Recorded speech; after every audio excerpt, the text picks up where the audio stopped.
All right, guys. So for our first topic, we're going to be talking about the government shutdown. A little disclaimer: we try to keep our items that we talk about opinion based.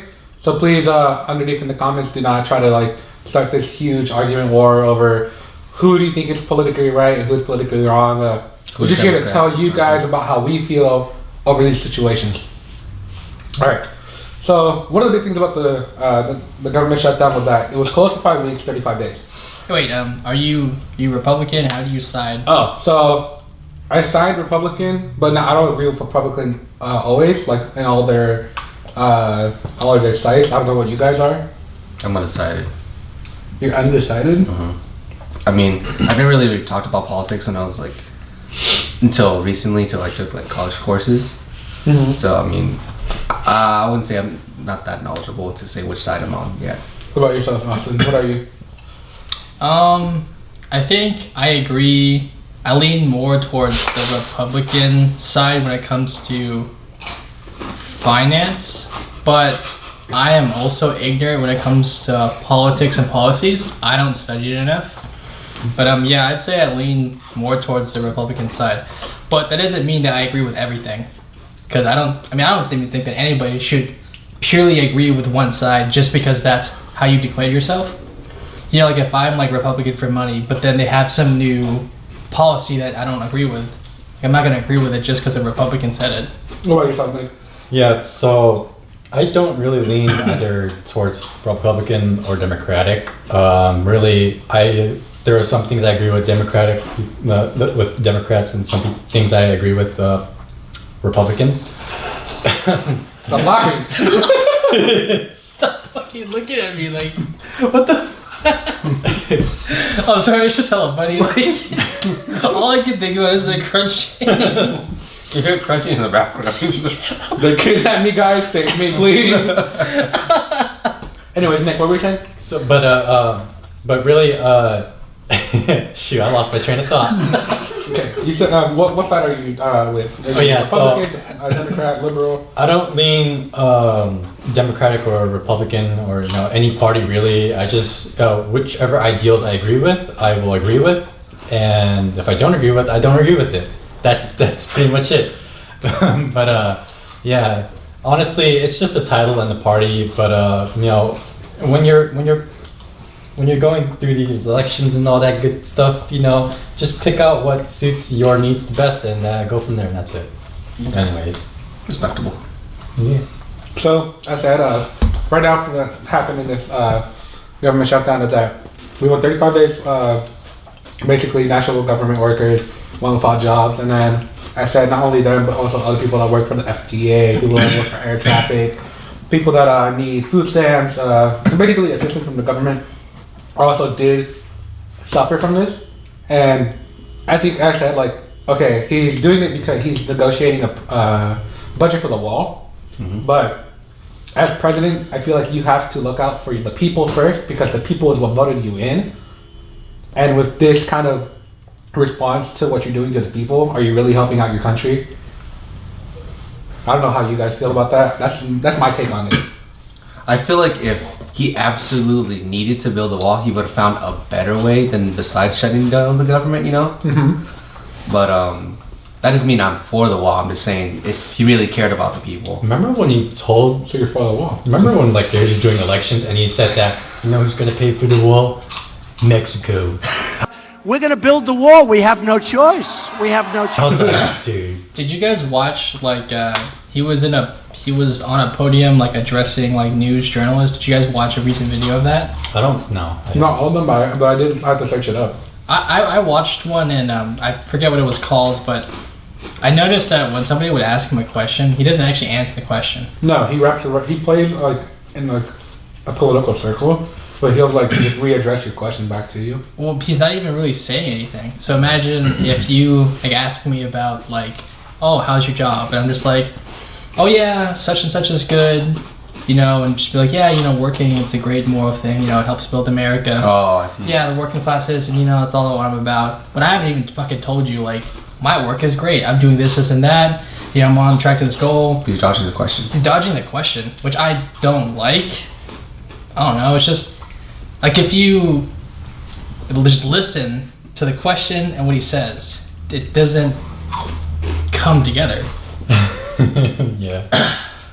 But And at this point, I just feel like that he's just throwing a temper tantrum. It's like when you take a 5-year-old toy away.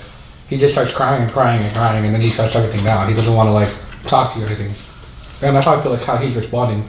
He's like, well, no one wants to pay for the wall, and Mexico laughed in my face basically. They doesn't want to pay for the wall, so I'm gonna shut down the government. Good luck, guys. Figure it out. Yeah, I mean, that is what, most Democrats are saying. I'm not saying that isn't what happened, but I guess besides you like saying it that way, it's the proposal for the new year's budget didn't pass because he didn't get funding for the wall, and he had the shutdown. But it makes no sense because what he got funding for was more border patrol. He got more funding to like have more people around the border.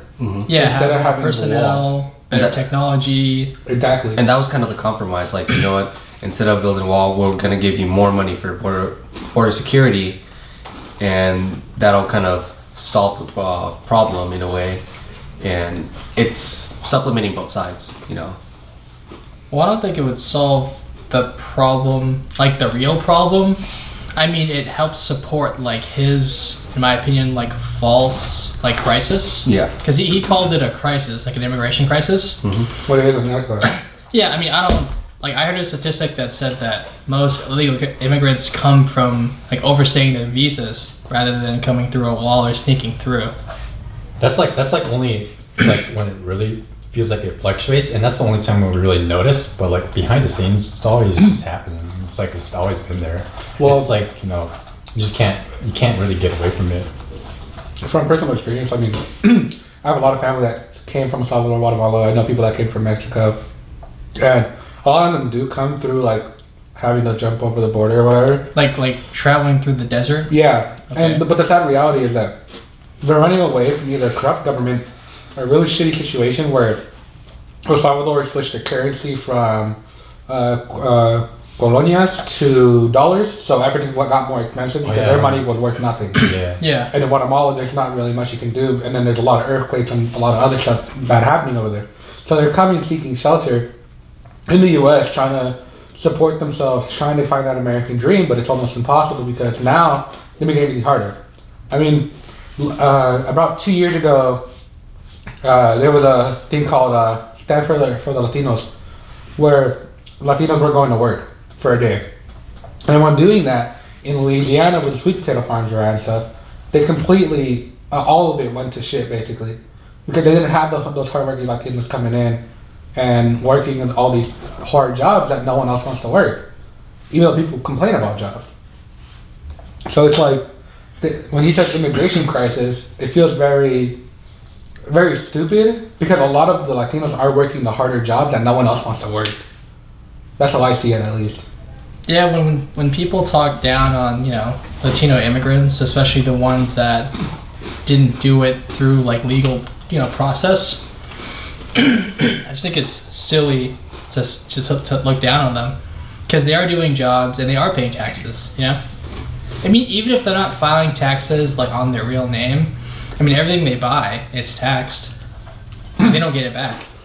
And it's like, yes, there are like the bad Latinos that are doing all the drug deals and stuff, but that's around like, I want to say like 1 or 2% out of the whole population that you're getting over here. Well, that like, okay, like evil exists in all cultures, in all racial backgrounds. It has something to do, like to say that someone is evil because of something like being Latino, we don't choose to be Latino. I didn't choose to be Filipino. Like his argument kind of makes it seem like because they're Latino or because they're from the other side of the border, they will do this. But evil things exist everywhere. Yeah, most of the time, like we're just doing what we're doing just to survive. And a lot of these people, these families, they'll do things as clean as possible and try to, have a fresh start. And but like sometimes they do have to resort to selling drugs or whatever like that. They just like their situation right now is that they've gotten so desperate to the point where they just have to do these things. And sometimes, you know, they end up getting caught up with like gang members and stuff like that, and they're just getting, you know, blackmailed or whatever. I don't know how it works, but like, it's just, it's bad, yeah, but there's more to it than just selling drugs because they're bad people. Yeah, it's like a systemic problem. Yeah. And you know, I don't mean systemic like as what's that phrase, like a buzzword? If you think about it, like someone who sells drugs, a lot of them do it because they have to, like you said. And you could say, oh well, they could just get a job. But like, I mean, as like college students, like, isn't it hard to get a job? Oh yeah. Yeah. It's already hard enough. It's already hard to get a job, and we're all citizens, right? And not to mention our current system right now, where like you say you're applying to a job and you have to say if you're like committed a felony or whatever, or like, you know, maybe you just have something like that you've done in the past or whatever. And you just, you know, you can't start over because of that. It's always going to be there. No one wants to hire you. I mean, there are some jobs that will want to hire you. You know, they are like, you know, willing to. They're willing to. Those aren't the greatest jobs. Yeah, but they don't. Those are usually corporations and stuff like that. But like stuff like, good thing we have things like Uber or stuff like that, you know, on apps where they don't really need to do a background check on you. Because I know there's this one guy that I took an Uber with. He said he came here on a green card and he couldn't really find, like, the only work he found here was working in Uber. And that's because of Uber, he's able to come and live in America. And start a life. Yeah, start a better life here or something like that. So the reason why a lot of Latinos can't get jobs like that is because a lot of places ask for a social security number or ITN. The problem is when you come illegally, you don't get either or. You're not born into the country, or you're not a resident or a citizen. So with not having the social security or anything, you can't apply to regular retail jobs or fast food places. We have no protection. Yeah, exactly. That as well. Yeah. And it's a sad reality because what's it called? Being the Latino side of it is like you only get hired for the harder jobs. You know, you physical labor jobs. There's a lot of people that, you know, stereotypically go stand out in front of the Home Depot. You know, like it's not because they want to, but because they have to. You have people that go around and they try to do like the most shittiest of jobs. Like that's why there's so many Latinas in the cleaning services going house to house, and they're spending 8 to 10 hours a day trying to like clean houses, and they get shit paid, but they're still trying their best to do it. Or even like babysitters, where you don't really need all this stuff, but they'll pay for you as long as you watch their kid. Can I add a point to this? Yeah, you go. So people that are against illegal immigration. Okay, so it's clear that there is a law, right? And people are breaking it. Okay, law's broken, but just because a law is broken, that doesn't mean it's immoral. You know, morals like things they have in the Bible or the Quran, like religious things like be nice to others, don't be too greedy, don't commit adultery or theft. So morals, right? I mean, if someone comes in here illegally, like, is that necessarily immoral? Like, who are they hurting, intentionally? So, and another thing too, like just another thing to add, when they say that like immigrants are stealing, their own jobs, whoever that may be, I guess maybe like Americans who've been here for over 2 generations or something. mm-hmm. Like what jobs, like when they say that, what jobs are they talking about? And another thing too about like stealing jobs, if you're talking about like legal immigrants, I mean that's because like we live in like a globalized world. So for example, like the jobs that the immigrants would be stealing are the high tech, like the tech jobs or something. I mean, we live in a globalized world, so I mean, if you want to be in the tech field, you're competing with Indian, Chinese, Middle Eastern people, people from Africa. Like you're competing with the whole world. So that's just a bit unfair to say that they're stealing your jobs. Like, what do you mean by that? So are they stealing like the lower end jobs? What a lot of people are complaining about is that they're just stealing jobs in general, quote unquote, stealing jobs. But I said, there's a lot of hard jobs out there. Like picking strawberries, like all the agriculture stuff is mainly Latino.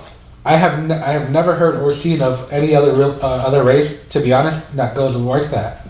But I said, when the whole standby Latino and everyone left, Filipinos did it. Filipinos as well. But probably back like 30 or 40 decades ago. Yeah, So it's like when all that happened, okay, there's your jobs. Can any of you guys come and harvest these sweet potatoes? No. No one knows how to do that. It's hella hard labor. You wake up at 5 a.m. to do the whole field, and then you don't leave till like 6 or 7. You're on your knees. It's knees, hands. You're in dirt. Even if you're wearing gloves and some like protective clothing, it still isn't enough. And like, And imagine doing it for more than a week. yeah. And I want to add something real quick about like the whole whether you know, just because you do something illegal, if it makes you like a bad person or not. And you know, immigrating like illegally, that's like not even that bad compared to some of the things that you can do legally too. Like say, because technically it's a necessary evil, but it's not really necessary because they need to do it. It's not a well, I mean, sorry, my bad. It's a necessity for them, but it's not technically evil, but it's quote unquote, you know, a bad thing for the in the government's eyes, because you know you can't do that because there's rules. But then we have, you know, our military, and they're going out and killing people, and like, is it good to kill people just because it's legal for them to do it? So you know, there's like a bit of a gray area here where like you don't know if it's like what the fuck is right, you know? So the thing about what people don't like about immigration is that our country's already overpopulated as it is. It's not. Fact, though. I mean, because like, that's the counter argument that's given. like, what do you mean, or like, what do you think they mean by overpopulated? Well, I feel like in where like the major cities where there's a lot of jobs, it's overpopulated. Like if you go to SF, I mean, you see a lot of Latinos. Yeah, You go to major cities LA, is you see a lot of Latinos. But then no one wants to go to the Middle East or to the Midwest or whatever to go find jobs out there because there's not really anything out there. So it's not that our country is overpopulated; it's that Certain the areas. jobs aren't distributed evenly. As well, because like if you really think about it, like what's in the Midwest that's like really big in jobs and where people can go work. Because if there was more stuff out there, we wouldn't be having this problem. That's how I feel, at least. I guess, I mean, I'm only 20, so I wasn't there when America was industrial, when America was a credit nation. And by credit nation, I mean like we made goods and sold them to countries for money or credit. Right now, we're more of a debt nation. We import more of our goods than we used to. Like we've used all of our natural resources. But I imagine in the Midwest, there were probably factory jobs. Which is around, I want to say, how many years ago? I have no clue. It was probably like 5 decades. probably before our time. Yeah, so it's like now we don't have factories anymore, but there's nothing out there. We haven't fixed anything out there to actually start giving more jobs out. Because I said people migrate to the city because there's more opportunities over here. We have Silicon Valley, you have places like SF, Emeryville, with Pixar, LA. You have all these other big places. Sorry, these shits are kind of fucking me over. But you have all these other places, Still has right? a lot to get through. Pray for me. I miss the crunches. But we have all these places that offer jobs, but over there, there's no more job like that anymore. You don't have the factories anymore. You don't have the industrial stuff anymore. So now it's like, everyone's going to the coast because that's where the opportunities are at. Even though we have so much land where that still hasn't been covered yet, that we could probably do better stuff for our country. Because you know, most of our factories, they're like in foreign soil now. Because you know, a lot of our stuff's made in China now, and like sometimes in Mexico as well. We just don't have enough job opportunities here. Well, the reason why they're made out there is because it's cheaper. Yeah, that's why. Hella cheaper. Yeah, and if they put it over here, then $15 an hour job, Yeah. $15 an hour job. They don't want to do that. exactly. Hell, here in El Sobrante, the minimum wage is like $11.08. In Richmond, I think it's 13 or 14. Yeah. Yeah, somewhere 13 around and 14, and I said these are minimum wage jobs. So imagine working in a factory where there's like you're like you can endanger yourself basically. You have to pay for benefits. You have to pay for 401k. You have to pay for all this other stuff as well, which people just don't want to do that. How about this? So, like, what do you think a solution would be for, like, this whole issue about, people saying that immigrants are stealing their jobs? I do believe that, yes, I mean, they say immigrants stealing their jobs, but I feel like there's not enough jobs to go around in the U.S. anyways. I feel like, people who say that, they really need to, like, sit down and think objectively and critically that, like, we don't own jobs here. So because I'm an American, that does not mean I am entitled to work a job in America. Mm-hmm. Because like everything we have here, it's competitive. The whole world is competitive, Like just because, let's say America invented like the iPhone or something, it doesn't mean that another country, another company can't reinvent, rebrand, or like alter like the same, concept area and be better. Like we don't own things like that. Like, to say you're stealing our jobs, like what do you mean by your jobs? No one's entitled to anything, no matter like where you come from. You could be the highest of the high. Doesn't mean you're entitled to it. Yeah, okay, you probably have a really cool resume and a really good connection to it. But at the end of the day, if they don't want to hire you, they don't have to hire you. Dude, if they're not hiring you, you don't have a good resume, you don't have a good connection. If you had a good connection, you would have had the job. Like, yeah. I mean, that's how I got into Starbucks. I had a really good connection. But I said, now that I don't have any really good connections, it's been a struggle. And I'm still shooting out applications, and thankfully, hopefully, I will start working soon again. But it's so hard to get a job now. And it's like, opportunities are for everyone. So what's going to stop from all these other people to applying for the same job as you? Well, I wouldn't say that getting a job is hard.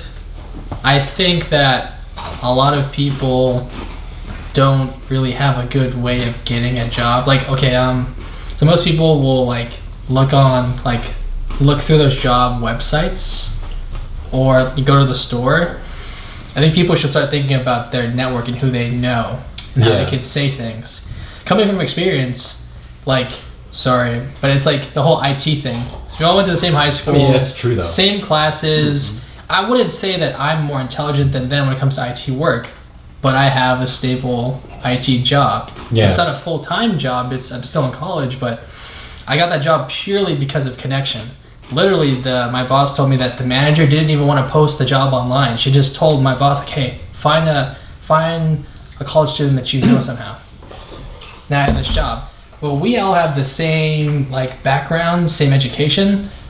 So I think that people aren't really thinking about the networking side. You were his favorite. No. No. But yeah, you must definitely I have just a call him point. Dad. No, you must definitely have a point. I said connections do matter. Yeah. And I said if people burn down their bridges, then that's all on them. Tough luck. Yeah, tough luck. Sucks to suck. Sucks to suck. But I said that's a very valid point. I said connections do matter for all these jobs. Because the stronger the connection you have, the more likely you are to get this job. We got a little bit off topic, kind of ranting and rambling on, but the government shut down, and how all the federal workers and a lot of federal services, they weren't being funded at that time due to politics. And I think at the end of the day, what people should really take from this is having like financial savings. Like they should have gotten their paychecks. When you think about it. Financial literacy. Financial literacy, it's important. It is. Financial literacy. It affects our lives, our kids. Think about like. Go back to the last podcast. Yeah, it is. Well, honestly, we should just bring it up every time. Well, we're not gonna do that, hopefully, because that would be like a broken record. But think about this: like having trouble right now in college, right? Do your parents have financial savings? Nope. All right, no. Think about like when people like at the thing, the federal workers, they don't have savings. 9. But yeah, just like be more conscious of your money. Learn financial terms. Don't spend what you don't have. For government shutdown? Well, I'm just saying that like from the government shutdown, that should be a takeaway. Yeah, because I said the government was closed down for a month, so that means 2 paychecks, and people, I said, live paycheck by paycheck, and what do they do for this month? And there's no assistance. You can't go anywhere for that help. So it's like I said, financial saving is what matters. And I think there was this, like a statistical percentage about how most Americans don't have 70% of Americans don't have $400 in their savings. $400 for the savings. Yikes. They can't pull it out. And if you say it's hard or something, like really ask yourself, like have you looked through your, have you balanced your finances? Because there are ways to save. Eating Cutting inside. off food. Yeah, not doing this. Save me. Cutting on coffee. I mean, Yeah, coffee's expensive. People love their Starbucks, but is it really worth the $3.25? Yeah, like I stopped buying Starbucks every day, and every paycheck I save $100. Don't get me wrong. We all love you, Starbucks. But Wait, does the government shutdown like affect everyone that works for the government, like police and all that? So it's all government forces. So It's all federal. All federal things. So all federal programs. So for example, like the federal park people, like Yosemite. the Coast Guard, the TSA. I think FBI too, right? Yeah. Yeah. Yeah, Yeah. so like, so why are they having so much trouble saving money when like literally like lower class men or just like living paycheck by paycheck, and they're probably more self-conscious or more conscious about savings, and So- like I don't know why they're. Oh, you mean like the complaining federal about workers? it. Yeah, Oh, because it doesn't matter how much money you make; it's about how much money you. I know how much save. they save, but like I don't know why they're not conscious of saving money. Well, because they the are more too. money you make, the more You wanna spend. the more prone you are to spend. I know, but this is like a common sense thing where like you're an adult, you gotta learn how to It's save not money. common, Nick. It's not. not. Like, look at the statistics. I Like, mean, yeah, it's everyone, not common, everyone yeah. knows these things. Like, whoever's watching, like, you probably think, oh yeah, you should save money. But what does that even mean if you know it? Just because you know it doesn't mean you practice it. Yeah. I Like mean, I can yeah. say I can stop eating hot Cheetos, but just keep me here. Yeah, but like back they know this though. That's the thing. They know this, but they still fucking complain about it. I Because, guess like, it's like willful ignorance. I don't know. it's people just not putting in the actual practice. Yeah, because there's a lot of stuff that I do that like I could complain about, but I know it's my fault because I'm the one that knows about it. Because I'm pretty self-aware. I know about it. But I'm not gonna complain about it because like I know it's my fault. So like I don't understand the mindset of these people. I think they just don't know any better, Like, if you think about all our institutions, they don't preach that. We never learned about financial literacy in Hey, school. now we're coming back to schooling. I don't know. I honestly feel like it's such a conspiracy theorist kind of view, but I feel like everything's like a trap. Well, guys, this is a really good topic, but now we have to move on to our next one. Okay, the next topic is the polar vortex. So, from my understanding, in the east or near the Midwest, but there's a part of the east, it's like Chicago's affected, right? Kind of like that belt. It's ridiculously cold. And by ridiculously cold, like a peak temperature I heard of was negative 50.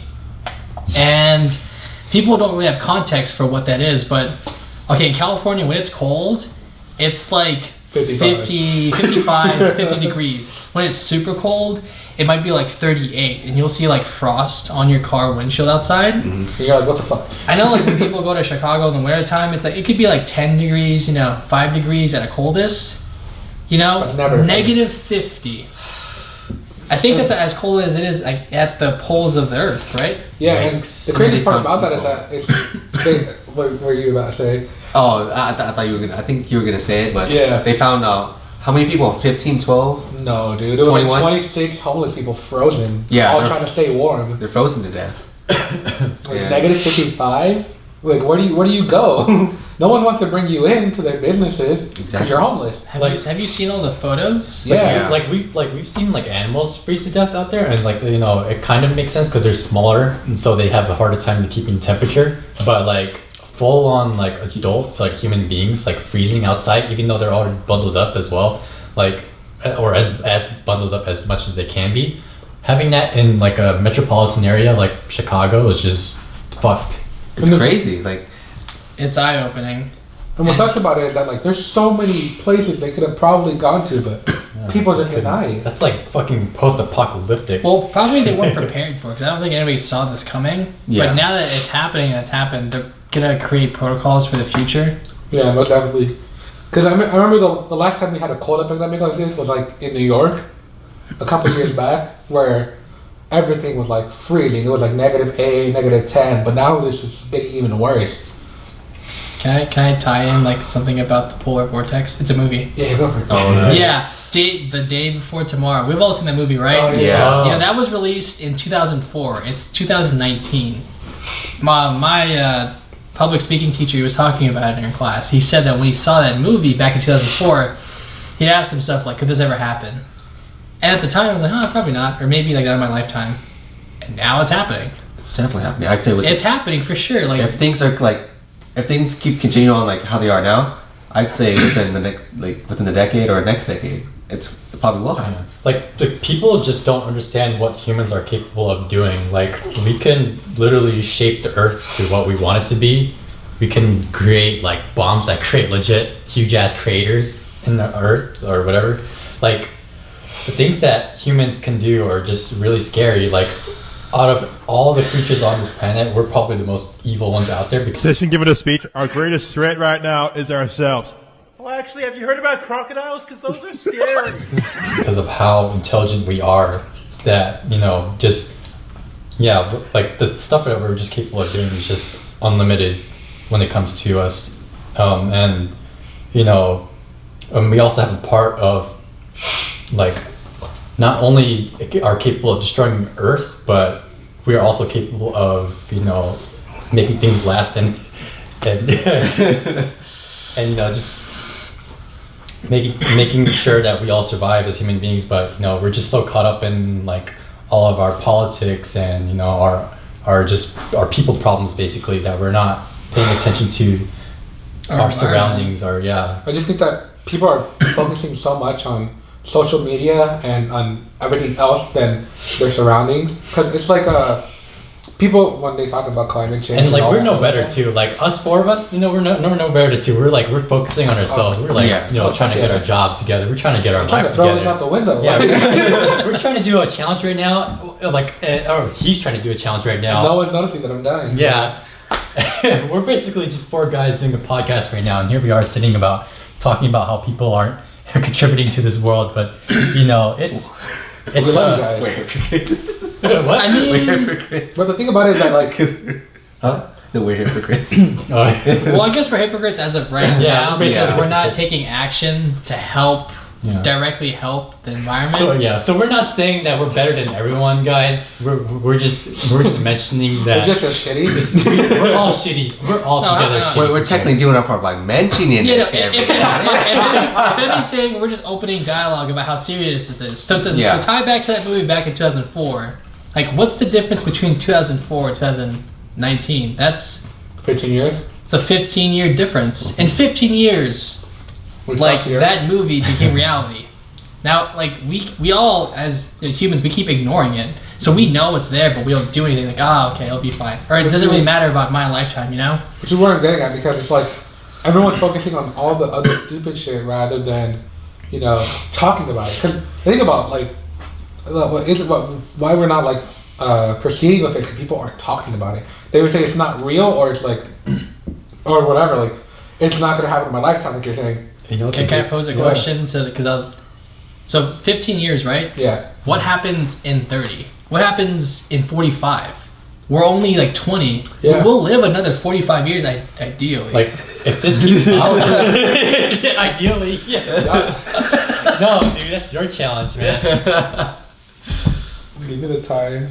But yeah, honestly though, if this keeps going, yeah, like If this keeps on going for 45 if minutes, this I'm keeps on gonna going for fucking 45 minutes, Dude, the thing's fucking Thai chilies, bro. Give me the Thai chili. just eat the Thai chilies, man. Carlos, I think you're out of the frame. I'm not eating 7. You guys can suck my left nut, but I'm not eating my Okay, so you ate I'll eat like 4. okay, you can eat No, fuck off. I'm not doing anything more than 4. Five. Dude, these are hella. I can't eat these. What the fuck you think I'm gonna eat 5 Thai chili peppers? Dude, you just put them in your mouth and shut it. Yeah, just put it in my mouth, huh? Put it in your mouth and chew it as fast as you can so you don't feel the and swallow it. Okay, you guys. You guys don't understand this abuse because I'm Latino. They're all Asian. They're all fucking Asian! But, okay, so to get back on topic, the thing is that people aren't talking about it. People are trying to say that, oh, the methane in the water and the ocean is tearing through our Earth's like atmosphere, and it's making the world pollute in this way. But it's honestly more of the people. We have people driving these big ass semi trucks, pulling all this shit, and we're putting more CO2 into the air. Yeah, we have people fucking running cars that burn more gas, which is ruining the earth. We have all this shit that's ruining the earth, and we're trying to blame the same earth for the problems. Well, that's not the problem. The problem is us. So it's our fault. Our fault. Yeah. Some people argue that the climate's always changing, which it always is, even before our existence, but we're accelerating it. Yeah, we're speeding it up drastically. Because it's like you said, 15 years ago, if someone would have told me, hey, Chicago got to negative 55, I wouldn't have believed it. More because I wouldn't have been able to understand it. But I think I wouldn't have believed it. Imagine negative 55. That is drastically crazy. So the fact that that's something that's actually happening is like you said, what's going to happen in the next 15 years? Yeah, and something I want to mention is so there are some couple of problems with us like trying to do better for the earth, but So some of the things that comes up with is like not only it's a people problem, but there's also the thing where and I've learned this in psychology where like we don't take action because we think that someone else is going to take action instead. So like just think, oh no, I don't have to do this because someone else is going to do it. But and it's also sometimes where like it's just like it's out of our control where we're like we can't do anything about it because we have to do this or that. Like say we have to drive to work, I have to do this, I have to do that. And that's fine, but like these bigger companies where they can do something about it, where they have all this money lying around, they could, change some things, or at least start a movement going on. And there are some companies doing that. I can't name any at the top of my head. Huh? Patagonia. What's that? Patagonia is like an outdoor clothing brand. It's really expensive. Yeah. It's like North Face, but the thing about Patagonia is that they recycle all their clothing. Isn't it biodegradable? Maybe. I'm not too sure on the specifics, but the biggest thing about Patagonia is they don't waste. So if they make me a sweater and I can have it for 10 years, my whole life, if there's a tear, I can send it to them, they'll fix it. Or when I don't want it anymore, they can take it back and they'll recycle it into something else. And there's already small things like like biodegradable spoons or whatever, or just reducing the use of like plastic and paper, like for groceries. Well, yeah, there's even the law where like you can't in certain places you can't use straws anymore. Yeah. So like all these small things they help, but honestly, it would be a bigger impact with all the bigger corporations out there were to do their part because they're like I said, they're sitting around all this money they have, and they have all these trucks driving around sending merchandise, products, or whatever to retailers and all that. And it's just basically it's not just the people like us citizens that are just regular middle class to like lower middle high class people that are just going things about their day. Consumers. Consumers.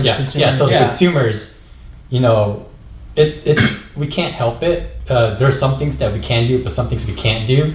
But the bigger corporations out there that just have all this power, and in some cases these corporations have more power over like the president sometimes because of all the money they're sitting around.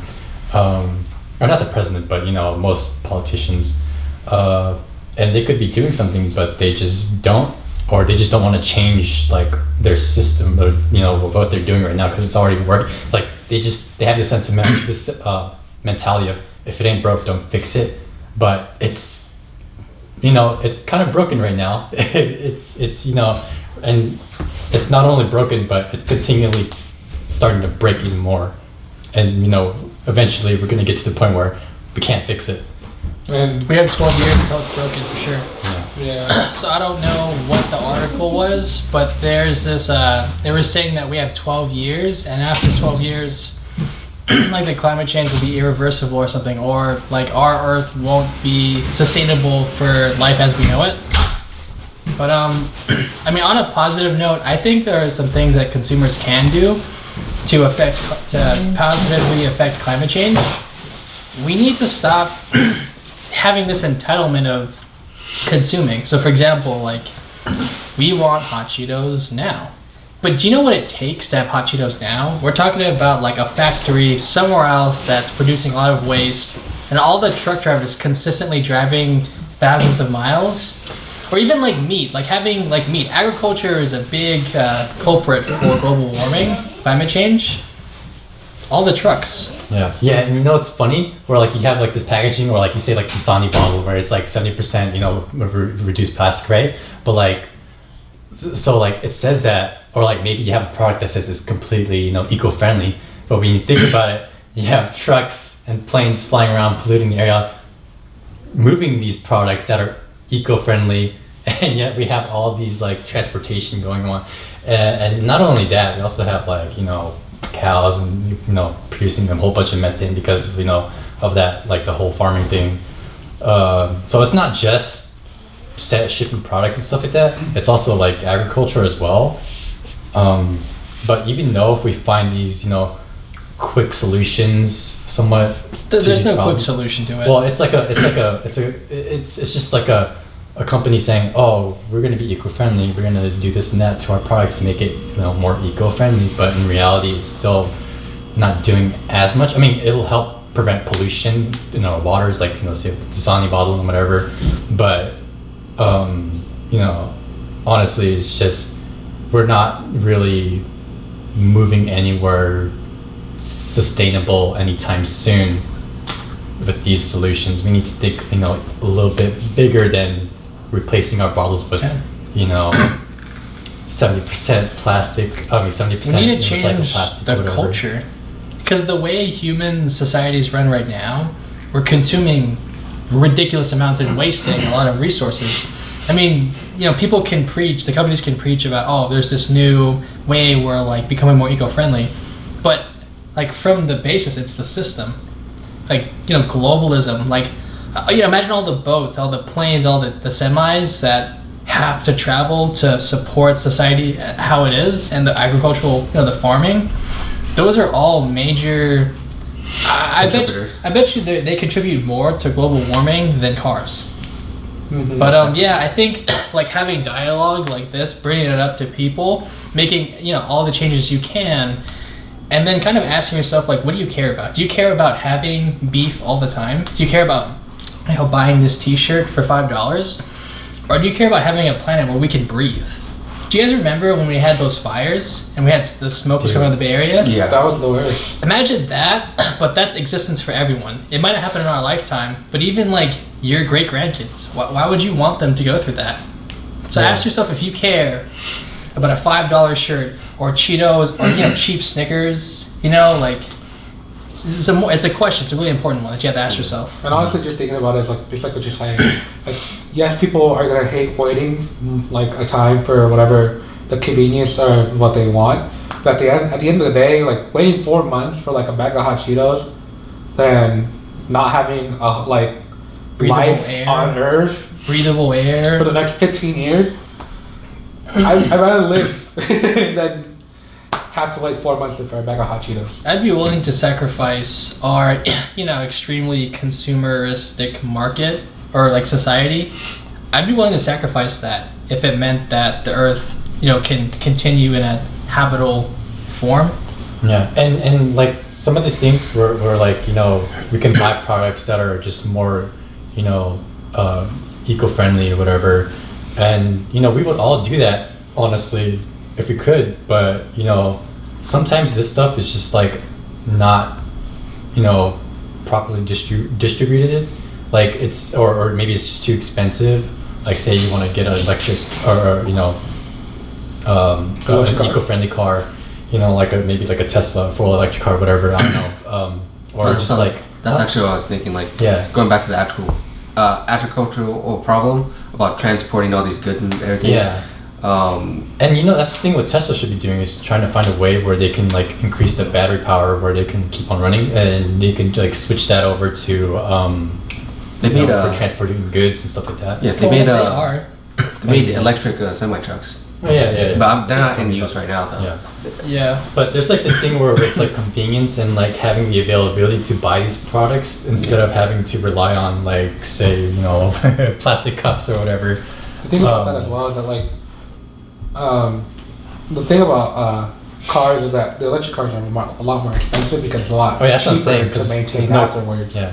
compared to like having all these gas cars. Don't get me wrong, And- it's lovely to have. Well, it won't be a problem in the future. And Yeah, some the people future. don't see that. Some people don't see the investment in that. They're just like they're just so stuck in their old ways. It's like, oh, I don't want to buy this, and it's like really inconvenient. They just look at and the it price. is inconvenient. That's the But, problem you know- though, because not everyone has like that Tesla money, you know. Well, not everybody critically thinks. That's what I'm saying. Okay, so like, expecting everyone right now to have a Tesla or an electric car, it's unrealistic. Yeah. But give That'd be it so cool though. 2 Right? That decades was so because cool. they're working on, you know, making batteries cheaper and more efficient. So within 2 decades, maybe even earlier, it'll be more realistic to have everybody having electric cars. Just think about like having a Tesla. It's like, and right now it's so expensive, but it's so good for the environment. I wouldn't say it's that expensive. How much does a regular Tesla go for? So I'm pretty It's sure that cheaper now. the base model Tesla, I think it's either 30 or 35,000. That's not bad. Yeah. Keep in mind that at least in the Bay Area, you have a lot of Charging like ports. broke ass people Or that not. like have Camaro SSs and Mustangs, or you know like a Chevy Trailblazer BMW X5. All those things are worth more than 35,000. And then there's also the government incentives, right? Like the tax refunds, or even if you just take that 35,000 and then break it down into like payments. I just don't think it's too bad with that 35,000. 35,000 isn't that bad. I mean, people spend way more on trucks and sports Tesla's cars. like right now trying to reduce the cost of their cars, but right now it's not really that much in demand, so they can lower the cost. And I think it's more so convenience right now because people want things to be more convenient rather than, you know, they're here for a good time, not a long time. It's basically what I'm saying. Convenient, like, are you talking about the chargers? Oh yeah, like the chargers. Like that's an example I was gonna bring up. Like so, people there's like a whole bunch of gas stations right now, and like people like to travel, right? And people like to go places, and like you know, or they have jobs, and they just you know they have to drive these cars. But then you know, if you don't live like maybe in like a metropolitan area, like say maybe like California or New York or whatever. If you're out of there's not gonna a be- Modesto, there's probably not a charger. Yeah, there's not going to be a Maybe charging there's zone one. near you. Not even then. But you can charge like at your own home, but like honestly, you're probably only going to get like about like what? How many miles you get from like a base model? It's like I think it's Like 28, Yeah. 280. Yeah. So right now, it's like it's not really convenient to own one. Well, per the se, time- if it's well, not for- in like a area like California or whatever. But I And the mean, time like- it takes to charge too. Yeah. Yeah, but okay. So let me break it down about like why I think it's all right for most people. So most people are gonna use these cars to drive day to day, right? Yeah. How many miles do you think someone would go from like their house to their job and back for one day? Oh, they don't need that much. Like imagine if you bring miles. your car. So I take my car from here to SF, then back, and then maybe some errands. Maybe I've used 40 miles or 50 miles. I come home, I plug it in.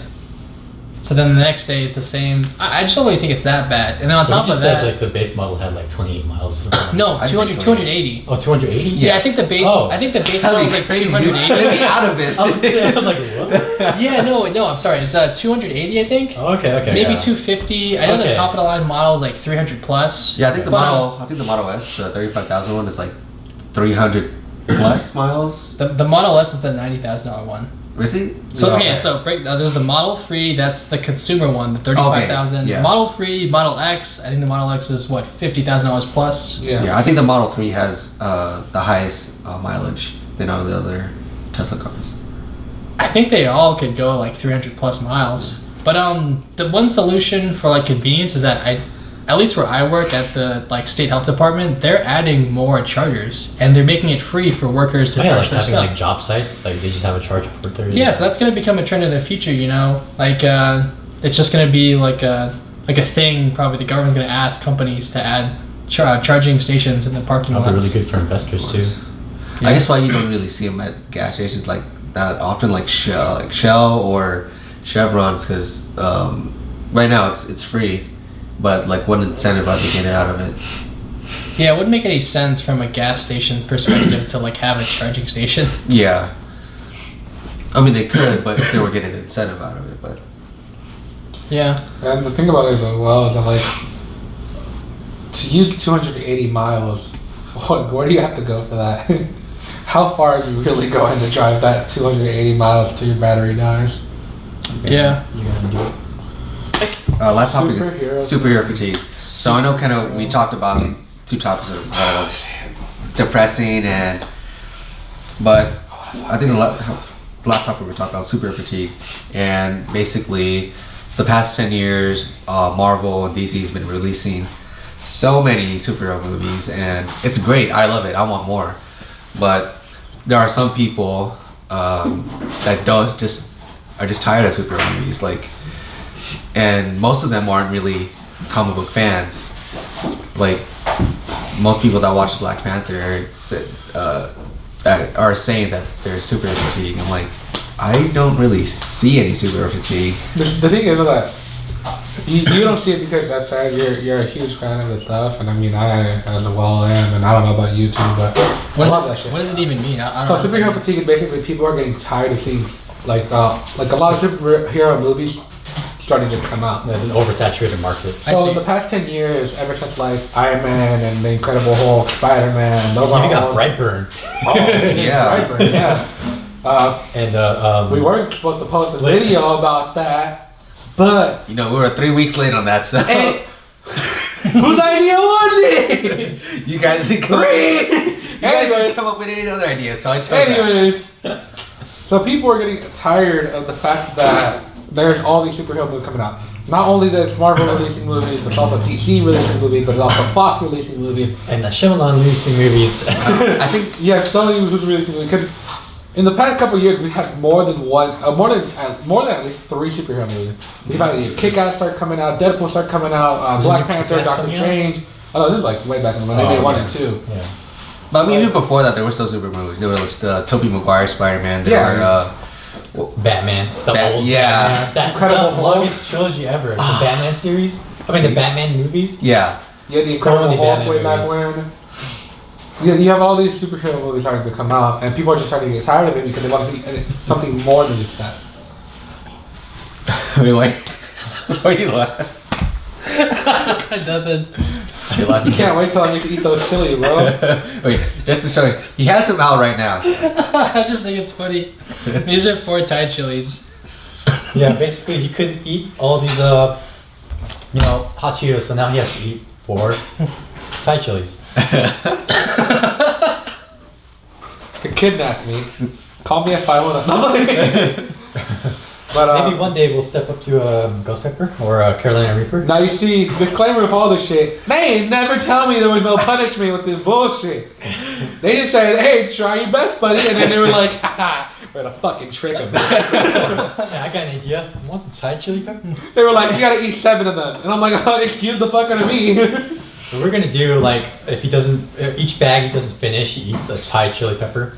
But He didn't finish. he didn't finish a lot of bags, so we're just gonna give him 4 because we're nice friends. Yeah. You guys in the comment section below, let us know what the next challenge is, or give us at least a suggestion, because I want to get back at these motherfuckers. One of you guys are gonna pay next time. Anyways, back on topic to the superhero fatigue thing. What do you think about super fatigue? Have you heard about it? Or I only heard about it today, but it does make sense, you know, when you kind of draw it objectively. When there's too much of something, the demand is less, right?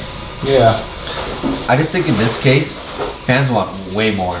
Cause even in the community, like no one's ever talked about super fatigue. It's only the people that aren't really. The thing is that, of course, in the Marvel or DC community, no one's gonna complain because that's what they want to see. Yeah. But when you have regular moviegoers that want to see something new, but their spots are just being filled up by these superhero blockbusters. That's it. Marvel has been releasing amazing movies, one after the other, always being better. And I mean, DC is doing whatever the fuck they can, but they're doing their movies too. I wouldn't say it's Marvel or. What do you DC. think? What do you think they want though? Okay, so the people that Yeah, are that's the concerned, thing. like, what do you want? Because they still have like movies, like action movies. Like there's still action movies. There's still documentaries. Jesus Christ. I just don't Jason get- Bourne. What'd you say? Jesus Christ, it's Jason Bourne. Jesus Christ, that's Jason Bourne. Yeah, I just, you know, you do have a point that's, you don't really see it, like, Yeah. I don't know, there's always going to be a market for a superhero movie. And, Yeah. and these movies, you don't have to know anything about the history of the lore to watch them. And Yeah, even It's a then, fun time. but even then, like, if they're tired of the same story, like villain takes over, hero saves the day. Not all of the movies are like that. If you're tired, read a book. Yeah. Exactly. You want something original? read But it. that's the thing though, because in every superhero movie, they always win. Because I mean, the one that Civil they finally War. lost was No one won. no shit.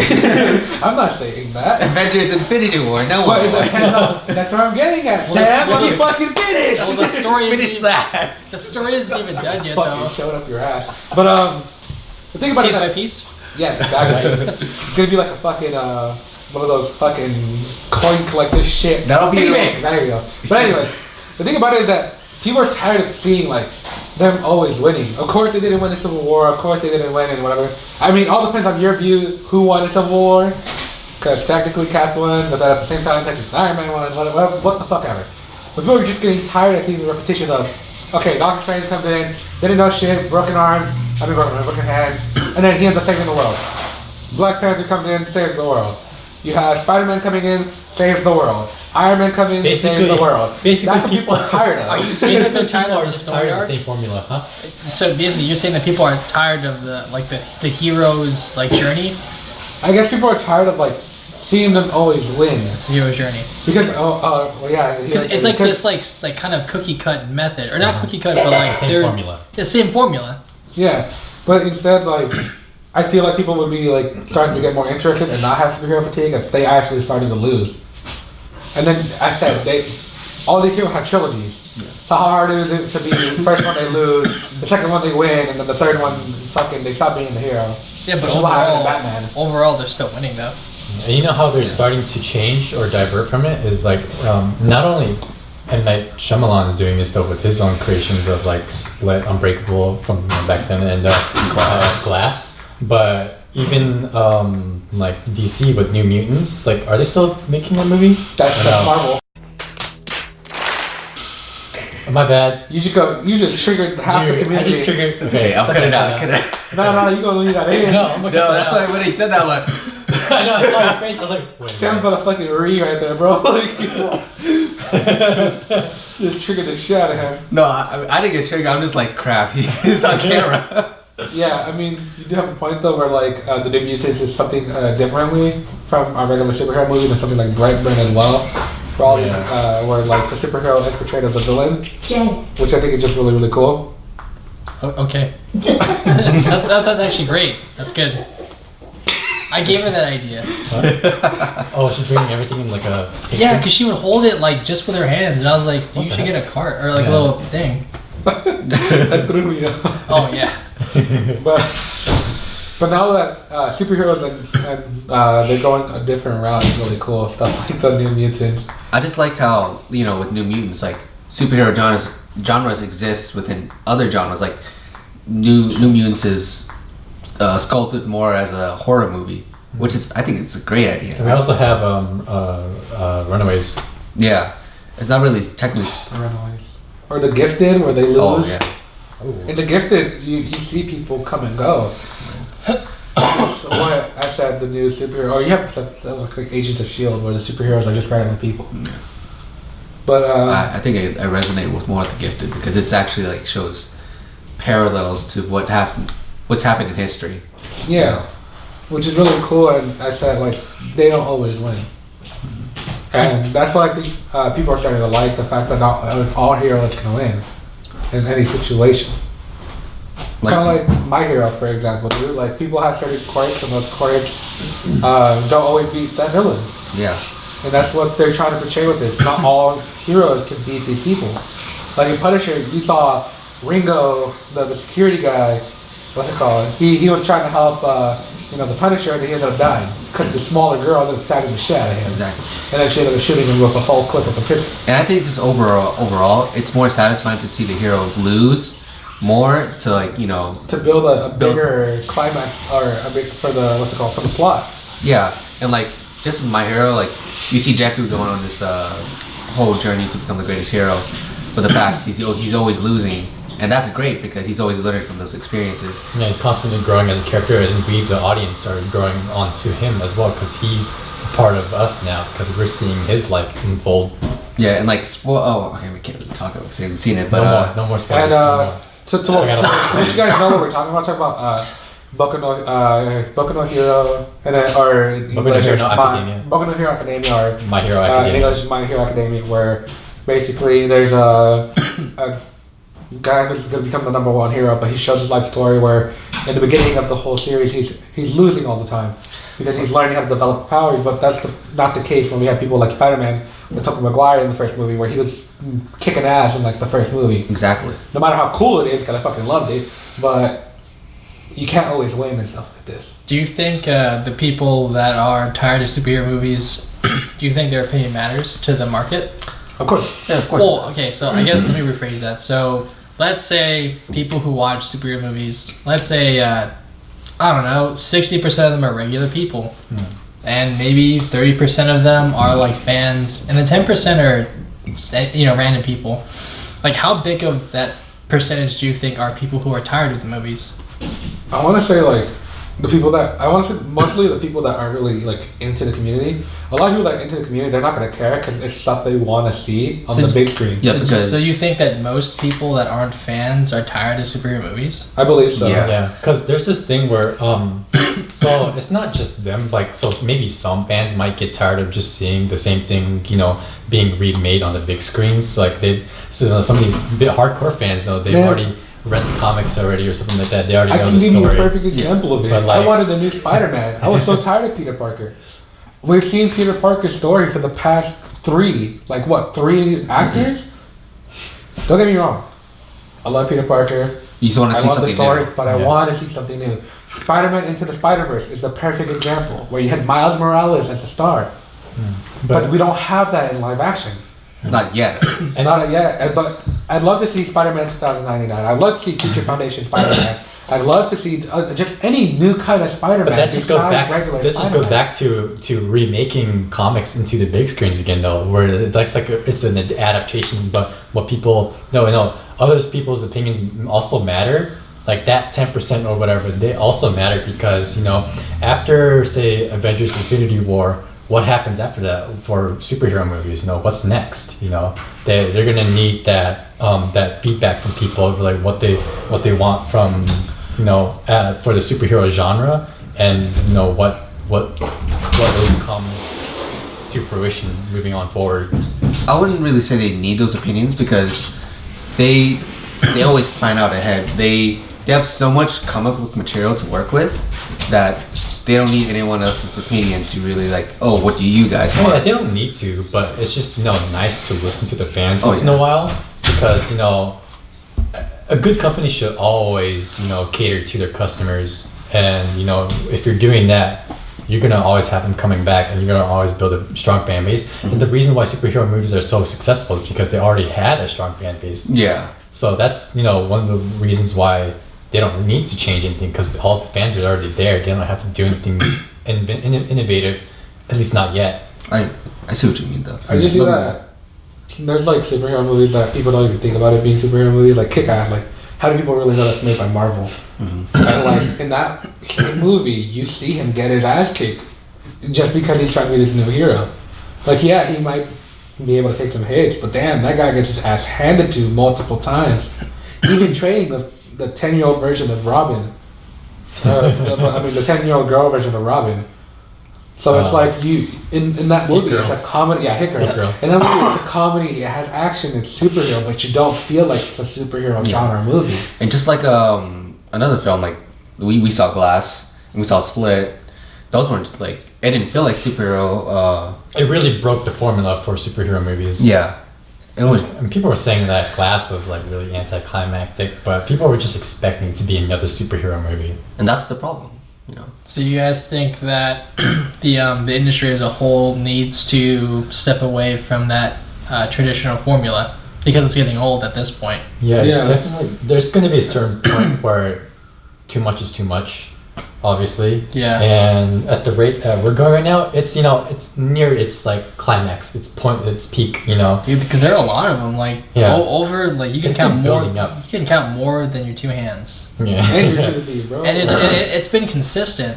What, every other year, every year? Every year. But like the last movie for the Avengers that's coming up, Avengers Endgame, that's gonna be like the for a lot of people the finale of Marvel's At its pinnacle. at its peak, for superhero movies. People are probably gonna just have this expectation where oh, this is the best thing ever. We've been waiting for this for like what, 10 years at least? Yeah. And And I've never seen anything like it. yeah. So it's never happened on the big screen, and it's a really big thing for them, and especially for comic book readers. But then after that, what's next? I mean, there's a lot. There's more that me and Carlos have said this. There's way more. More story arcs? Yeah. Yeah, man. This is just the very first platter that they're giving you, basically. Yeah. Infinity War. And Like, especially with Captain Marvel coming out. Captain Marvel is showing that the Skrull and the Kree or something, so we can go into two different story arcs after this. We can go into Secret Wars where they're fighting each other and fighting other villains, or they can go into the whole the Secret Invasion where you have the Skrull invading and trying to take over the Earth, and then you have Galactus coming in later. Oh yeah. Which is when the Fantastic Four gets introduced in, and then we have the X-Men coming in, so that's And I'm where not saying Apocalypse will that- come in, and it's just there's so many story arcs that continue, and Marvel has all the time in the future to do it. Yeah, I'm not saying that these story arcs are bad. They're very good story arcs, and they're very interesting to read up on, and to even especially see on the big screen. And like if you're a comic book fan, you're gonna be really invested in seeing these movies.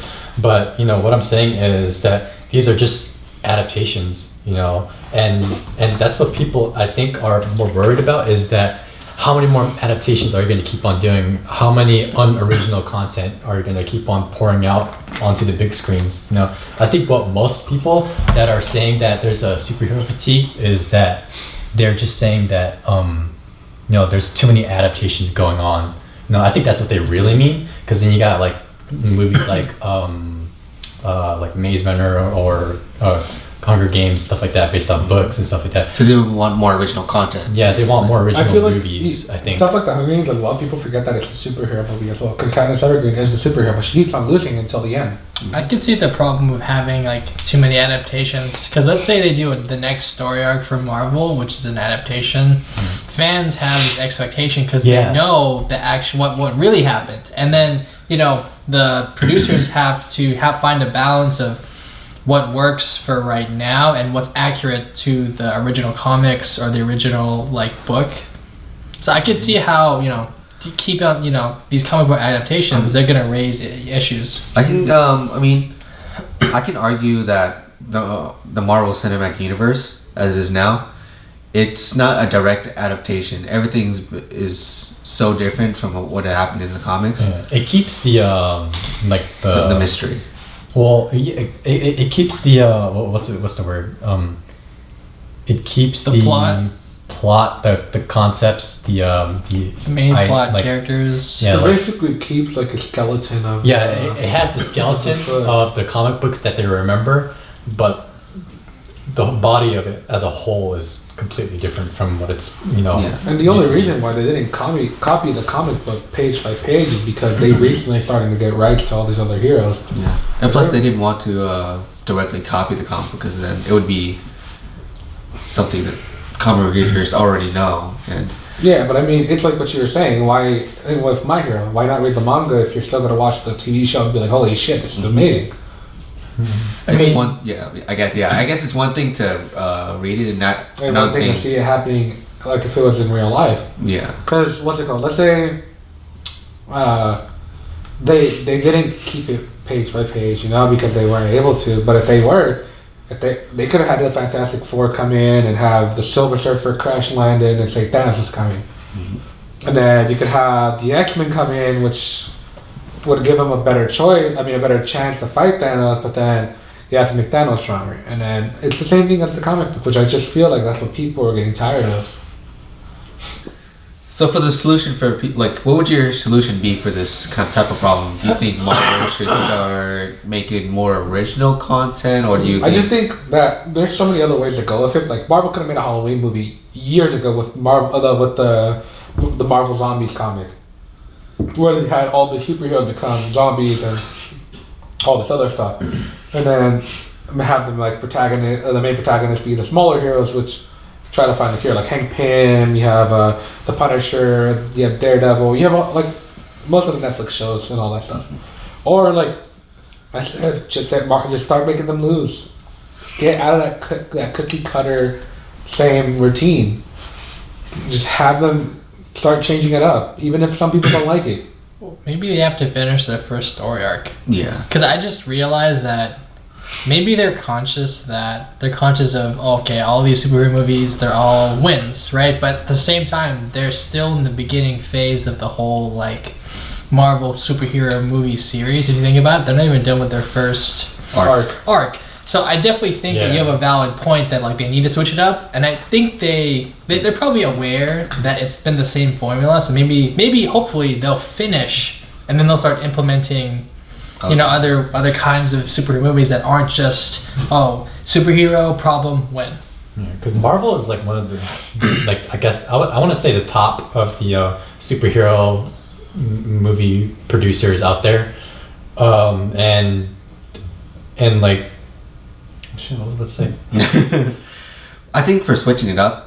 Oh, okay. So like, okay. Okay, sorry. So let's say, so yeah, Marvel. They're one of the top producers of superhero movies, and I think it's warranted, or like they're allowed to just keep on this formula because they've been planning this for a while now. Like it's been a good 10 years, and like since the beginning, I'm pretty sure they've been planning to release something like this huge epic saga of superheroes, showing them like coming together all at once for one final finale. And at that point, this kind of thing, it's warranted because it's something like people just don't expect to happen, but they managed to make it happen because why not? And it happened, and it's gonna happen very soon. And when's the movie coming out? April. April. I It's just feel gonna that- happen in April. It's gonna happen in April. So I feel like people are gonna have superhero fatigue after the story anymore because as well, like we're gonna lose a lot of heroes in this upcoming movie, Oh yeah, people are gonna get pissed. and we're gonna have new people coming in, and it's gonna be a change for Marvel. So hopefully people aren't gonna have superhero fatigue anymore because of that as well. I think another solution to it is maybe switching up the storylines. Like hopefully they can make an X-Men movie, and you can argue what the Gifted has been arguing about, which is mutant rights and equality and stuff. I think that'd be Immigrants.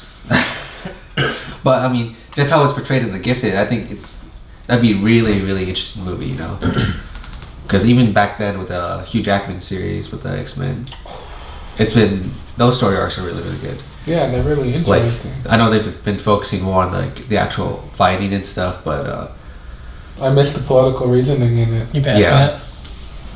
This is the end of the podcast today. It's February 1st. We talked about the government shutdown. We kind of drifted off into jobs and financial literacy. We talked about global warming, the polar vortex in the east coast of the United States. Talked about just like global climate change. Talked about climate change and the issues, the systems, what people should do and can do. And in the end, we talked about superhero fatigue. Got a little lighthearted, all those heavy topics. Those, objective topics. have something to feel good about. And Carlos failed his challenge, so now he has to eat these chilies. Oh yeah. But that'll be a separate recording. Thank you for watching our couch conversations. Like, comment, subscribe. Really, let us know how you feel about this segment. Anything you have on the topics or any constructive criticism. We're all open to it. Thanks. Bye. Peace.